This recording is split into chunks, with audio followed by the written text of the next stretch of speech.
Por fortuna, muchas zonas rurales pudieron subsistir gracias al régimen de propiedad comunal inmueble, las tierras concejiles, que consistían principalmente en prados, ejidos, pastos y abrevaderos. De menos eficacia fueron las disposiciones oficiales que trataban de proteger y estimular la agricultura, como los proyectos del Canal Imperial de Aragón y el Canal de Campos o de Castilla, notables empresas de irrigación, así como el reconocimiento a los labradores de un caudal inembargable para librarlos de caer en manos de los usureros. De hecho, estos fueron una plaga permanente en los campos españoles hasta épocas recientes. Gremios y corporaciones. La base de la organización del trabajo continuó también según las directrices medievales del sistema gremial, aunque algo más colocado bajo la protección de los monarcas y menos municipalista, y así era necesario el permiso o reconocimiento del rey para la constitución legal del gremio. Los individuos agremiados se hallaban unidos entre sí por un fuerte espíritu de solidaridad, incrementado por la minuciosidad creciente de los reglamentos y constituciones gremiales, que constreñían cada vez más no solo la libertad de trabajo, sino también la propia libertad individual. Para ejercer cualquier industria era preciso pertenecer al gremio correspondiente, pasando el trabajador por los 3 grados jerárquicos del mismo, en forma rigurosa. Ahora bien, constituían un notorio abuso las dificultades que en el seno del gremio se pusieron para obstaculizar el paso del aprendiz a oficial y de este a maestro, lo que contribuyó en parte a determinar las protestas contra el monopolio gremial, violentas en algunas ocasiones, así como las contenidas las contiendas y pleitos entre los propios gremios acerca del campo de actividad de cada uno. No obstante, pese a su desorientación, la industria floreció durante el reinado de Felipe II, como indica el profesor Reglá. La industria del curtido se desarrolló sobre todo en las Baleares, hasta tal punto que fue preciso crear un cargo especial para inspeccionarla, el llamado veedor de Pellam. La cerámica prosperó en diversas localidades: Sevilla, Málaga, Talavera, Toledo, Murcia, Biar y Manises. En Triana, Ocaña y Yepes se fabricaban jabones. La misma población de Ocaña se había especializado en guantes. Toledo y Córdoba trabajaban el cuero y en las Vascongadas se producía gran cantidad de armas. Las pesquerías experimentaron también impulso notable en este reinado y los astilleros trabajaban a ritmo creciente. En particular Barcelona, a partir de 1562, Ibiza y Andalucía eran grandes productores de sal y la industria sedera se desarrolló en Granada y Almería. Sin embargo, esta última experimentó una especie de monopolio de los banqueros genoveses, ruinoso para la economía nacional. De todos modos, la producción de hilados y tejidos fue escasa en aquella época en que, además, había que surtir de ellos a las colonias americanas. Consejos reales, administración y justicia. La organización gubernamental y administrativa imperante en España hubo de ser reformada para que respondiese al nuevo carácter de las monarquías absolutas. Los 7 consejos ya existentes en época de los reyes católicos, de Estado, de Justicia, de Hacienda, de Aragón, de la Hermandad, de la Inquisición y de las órdenes militares, así como los 2 creados durante el reinado de Juan el Loca y las regencias, Cruzada y de Indias, y el Consejo de Castilla, establecido por Carlos V, hubieron de adaptarse a las orientaciones adecuadas, junto con otros organismos de carácter burocrático que hicieron posible la enorme labor personal del monarca. Felipe II creó 3 consejos más, el de Italia, el de Flandes, que duró poco tiempo, y el de Portugal, a raíz de la conquista de este reino en 1580. De todos ellos, el más importante era el Consejo de Estado, supremo en el orden jerárquico y en el que confluían los asuntos de toda la monarquía. En realidad no era un organismo constitucional cuyas atribuciones estuvieran reguladas por leyes, sino un instrumento de la autoridad del monarca. En cuanto a las Cortes, fueron poco a poco inutilizadas como organismo político independiente. Las apelaciones y demás asuntos relacionados con la administración judicial continuaron bajo la jurisdicción del Consejo de Justicia, con sus 3 audiencias o cancillerías regionales, Valladolid, Galicia y Granada, existentes al iniciarse el siglo, a las que agregaron los monarcas de la Casa de Habsburgo las de Sevilla, Canarias y Mallorca. También se acrecentó el número de los alcaldes de corte, que de cuatro que eran en la época de los reyes católicos se elevaron a 6 en 1583. Al propio tiempo, Felipe II se preocupó en poner orden en la legislación española, con más empeño que buena fortuna, promulgando una compilación legal en 1567-1569 con el título de Recopilación en la que se desarrolla el derecho español en sus múltiples aspectos eclesiástico, público, civil, penal y procesal. Dicha compilación resultó bastante confusa y gozó de muy poco favor entre los entendidos en la materia. La hacienda y sus problemas. Felipe II hubo de sufrir durante su reinado continuos apuros de dinero, a pesar de las constantes remesas de metales preciosos procedentes de las minas americanas.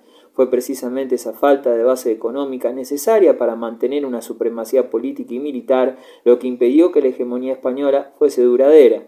Su padre, el emperador Carlos V, tuvo que recurrir de continuo a los empréstitos facilitados por los banqueros italianos y alemanes, en particular estos últimos. Felipe II se benefició del oro y la plata de Indias, que a principios de su reinado alcanzaba al año el millón de ducados, aproximadamente casi 20.000 kilogramos de oro y unas 2.700 toneladas de plata al finalizar su reinado. Pero tuvo que recurrir a todos los medios para arbitrar recursos, creando nuevos impuestos, incluso tributaciones eclesiásticas, bulas, diezmos, subsidios, etc., cuya totalidad ascendía a casi 2 millones de ducados anuales. Para el periodo 1556-1573 se ha calculado que las rentas percibidas por la corona habían doblado su cuantía con relación al reinado anterior, pero al morir Felipe II los intereses de la deuda absorbían más de un tercio de los ingresos. El absoluto predominio de la plata durante este reinado produjo un aumento de precios en el mercado de las monedas expresadas en metal blanco. Durante la época de los Austrias españoles, la organización de la Hacienda estuvo integrada por un organismo supremo o central, que era el Consejo de Hacienda, a cuyo lado, al principio como cuerpo aparte, pero después fundidas con él en un solo organismo, existían las dos contadurías mayores, o sea, de Hacienda y Cuentas, y finalmente la Veeduría General, que corría con la administración económica del ejército. Las atribuciones del Consejo tenían carácter tanto financiero como fiscal, es decir, tomaba cuentas al tesorero y residenciaba a los empleados de Hacienda, y también carácter legislativo, interviniendo en la legislación suntuaria. En la contaduría de Hacienda figuraban los contadores mayores, tenientes de contadores mayores, tesoreros y contables diversos, escribano mayor de Hacienda, otro de rentas y contadores de libros. Las Fuerzas Armadas, elemento esencial de la hegemonía española, fueron las Fuerzas Armadas, organización militar superior a todas las existentes en la época y ante la cual se vieron impotentes las antiguas, adquiriendo los españoles famas de invencible, justificada o no, durante todo el siglo XVI y parte del XVII. El nervio principal del ejército era la infantería, organizada en tercios, a las órdenes de maestres de campo, que a su vez dividían en compañías mandadas por capitanes. Se hallaba integrado por 4 elementos: contingentes nobiliarios, reclutas forzosas, penados y voluntarios. Estos últimos eran las fuerzas selectas y constituían los llamados tercios viejos, auténticas milicias profesionales, superiores a todas las de la época. El nombre de tercio provenía de que constaba de 3.000 hombres, si bien después disminuyó su número, reduciéndose a 1.000 solamente. Los hombres de armas de un tercio se dividían en 3 secciones, o sea, piqueros, mosqueteros y arcabuceros. Los soldados voluntarios nacionales solían ser hidalgos y segundones que acudían a la profesión militar por afán de provecho y gloria. Entre los extranjeros predominaban los suizos, alemanes, borgoñones y escoceses. Fue de efecto frecuente en el ejército español la indisciplina motivada por la falta de pago. Las tropas de caballería pesada fueron cayendo en desuso, adquiriendo valor creciente la ligera. La artillería careció de importancia en un principio, resultando casi ineficaz en campo abierto. Con el tiempo esta importancia se acrecentó notablemente. Con referencia a la marina de guerra, quizá Felipe II no comprendió bien las necesidades de llegar a la hegemonía marítima, a pesar de la victoria de Lepanto. Como veremos, solo llevó a cabo un esfuerzo sobrehumano con la creación de la Armada Invencible, pero su pérdida acarrió la del poderío hegemónico español en el mar. Ahora bien, de hecho, en el siglo XVI no existía marina propiedad del Estado y para reunir los barcos que se necesitaban se recurría al embargo o flete. En cuanto a las embarcaciones destinadas al servicio permanente del monarca, se obtenían por capitulación o asiento. Existían veedores, contadores y proveedores para el servicio de la Armada. El imperio español tenía necesidad a la sazón de una poderosa flota, dado su carácter de metrópoli peninsular con vastísimos dominios allende los mares. Otra de las necesidades era la defensa de las costas, amenazadas de continuo por enemigos y piratas. Incluso flotas particulares participaron en empresas militares por mar, como la del duque de Osuna, a principios del siglo XVII, que peleó victoriosamente en el Mediterráneo. La navegación en corso no fue autorizada al principio, pero al fin hubo de conceder Felipe II autorizaciones para la misma. La jerarquía en la Marina de Guerra estaba integrada por el general de la Armada, general de la flota y segundo jefe de la flota o almirante.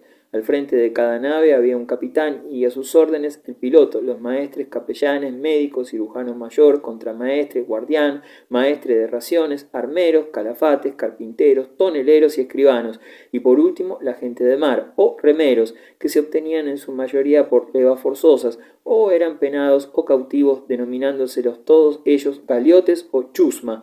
Procedían de la sociedad. Vio que venían hasta 12 hombres a pie, ensartados como cuentas en una gran cadena por los cuellos y todos con esposas en las manos. Así describe Cervantes cómo tenían que ser conducidos los tales hasta el duro banco de una nave. Los tipos principales de embarcaciones eran en aquel entonces la galera, la carabela y el galeón. La galera perduró en su forma antigua hasta el siglo XVIII, artillándose únicamente y distinguiéndose solo por esto de su primitiva forma. La carabela era un navío ligero, destinado por lo general a travesías cortas o de cabotaje. El galeón era bajel propio de España y consistía en una mezcla de nave guerrera y comercial. Se derivaba de la galeaza y carecía de remos. Vida familiar y social. Desde los últimos siglos medievales, la mayoría de los núcleos urbanos se formaban por simple y justa posición de edificaciones sin planificación adecuada, y en esta forma continuaron durante los siglos XVI y XVII. Los centros de población, como dice Pavlov, estaban mal construidos, mal planeados y mal dispuestos. Las viviendas ordinarias se construían comúnmente de ladrillos y adobes, mientras la piedra se reservaba para los edificios eclesiásticos, catedrales, iglesias, conventos y los palacios reales o nobiliarios. Las calles solían ser estrechas y tortuosas, alguna que otra lamparilla de aceite esparcía su mortecina claridad por la noche, y esta oscuridad favorecía las pendencias, duelos, escenas violentas, en las que se plasmaba la dureza de las costumbres de la época. La limpieza pública era tan nula como la personal. Las basuras se amontonaban en las calles y formaban con las lluvias pútridos lodazales. Solo entre los pórticos de las iglesias o edificios municipales se ensanchaban las plazas soleadas. En las ciudades abundaban las casas de huéspedes, fondas, posadas o mesones, y junto a los caminos reales aparecía de vez en cuando alguna venta, de las que Cervantes hace tan cumplidas y donosas descripciones, en donde era bastante difícil comer de un modo discreto y más fácil que sirvieran gato por liebre. Se viajaba de un modo pintoresco. El alemán Jerónimo Belch, que visitó a la sazón España, escribía: «Es cosa cómica ver al español pasearse en su macho, la mayor parte de las veces sin daga, ni botas, ni espuelas, llevando a las ancas a sus criados, y delante de sí un mundo de maletas, cajas, cofres y sombreros, que impedían en absoluto ver la calle». La vida familiar podría ser sintetizada diciendo que, en general, la proyección vital masculino era centrífuga y la femenina centrípeta. Con escasas excepciones, la mujer vivía recluida en el hogar y, como esposa y como madre, era el módulo más acabado del retiro doméstico, modelo de perfección que trató de estimular el poeta salamantino Fray Luis de León en La perfecta casada, libro manual y educativo que plasma el tipo ideal femenino según la mentalidad de la época de Felipe II, y no siempre logrado. La indumentaria experimentó la influencia de las modas imperantes en los restantes países europeos, Francia, Borgoña, Italia, Alemania. Si bien Felipe II promovió una regresión al tipo severo y a los colores oscuros, y solo la policromía en el vestuario fue adoptada por los militares, en cuanto a los trajes femeninos, la mujer distinguida aceptó el llamado verdugado, con enorme vuelo de caderas, que fue popularizándose con rapidez, sin olvidar el velo y el amplio manteo con el que se podían cubrir el rostro. La gente se solazaba y distraía cuando tenía ocasión, sean festejos religiosos, procesiones, autos de fe, actos litúrgicos, romerías o simplemente profanos. Entre todos destacaba por su primacía el teatro, género intermedio a la vez religioso y de representación popular. Fue el auto sacramental, lleno de simbolismos y alegorías, pero que el público de entonces asimilaba a la perfección y que tanto desarrollo alcanzó en el siglo XVII. Los corridas de toros aunque prohibidas por el Papa Pío V bajo pena de excomunión, adquirieron una popularidad ascendente en tiempos sucesivos. También se corrían juegos de sortija en que un jinete a galope prendía en la punta de su lanza un anillo colgante de cualquier figura simbólica o burlesca, y los cantos y bailes, estos practicados con tanto entusiasmo que hicieron exclamar a Cervantes que no había mujer española que no saliera bailaora del vientre de su madre.